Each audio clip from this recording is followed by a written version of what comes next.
Kagool ang gibati sa mga tigdumala sa usa ka water refilling station human nabiktima sila sa mga kawatan pinaagi sa pagransak sa ilang water vendo machine nga nahimutang sa barangay Poblasyon, Pulamulok South, Cotabato. Gituuhang ni atake ang mga kawatan pinaagi sa pagpakaron ingnong mamalit og tubig. Posible usab nga gigamit sa mga suspect ang mga puthouse sa pagguba sa vendo machine ug nakuha ang halin og mukabat sa gibinabanaang 20,000 pesos. Nasuta nga dili lamang kini ang unang higayon nga nabiktima sila sa pagpanransak. Mga almost siguro to mga 20k ang una-una. Kay dugay-dugay biya mi wala harvest. Ang katong second time mga gamay-gamay na malanon to magnanas mga 10k ata. Ipausab yun ning kuan kay sayang man pud kay kusog baya diri. Labi na magabi kusog kay kabo diri ba sa mga kuan. Wala man gid daw kay bisag kinsa halos magud ni mga kuan manggod ni diri nang mga establishment.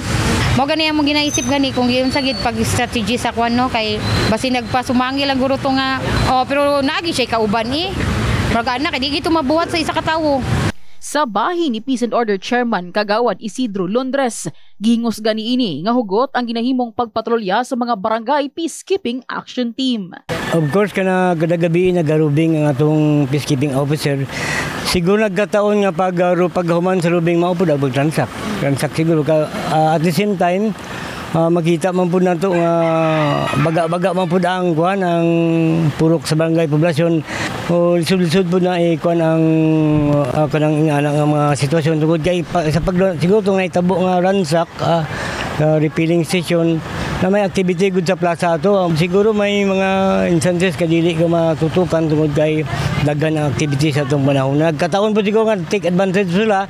Hangyo na lang sa nabiktimang negosyante nga mas pahugtan sa mga otoridad ang pagpatrolya sa barangay aron masigurong dili masubli ang panghitabo. Nga maging alert sila, alerto silang mga kuan labi na sa mga bipat, di ba? Kagabi garubing. Kay may curfew hour biya. No, well, kuan na mo nag-meeting po mi para matagan og insakto nga kuan ang paglantaw o paghatag og seguridad. Actually, ang barangay Poblasyon dili magud taga diri ang nagahimo og mga kuan kanang kagubot.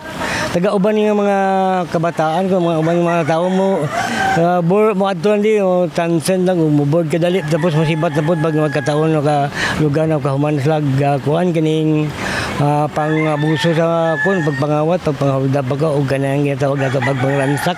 Gitugyan na sa mga otoridad ang investigasyon kalabot sa mga insidente ug pagpangalap og mga CCTV footage alang sa pag-ila sa mga suspect. In the heart of changing lives, kini sa MJ Fernandez, Brigada News.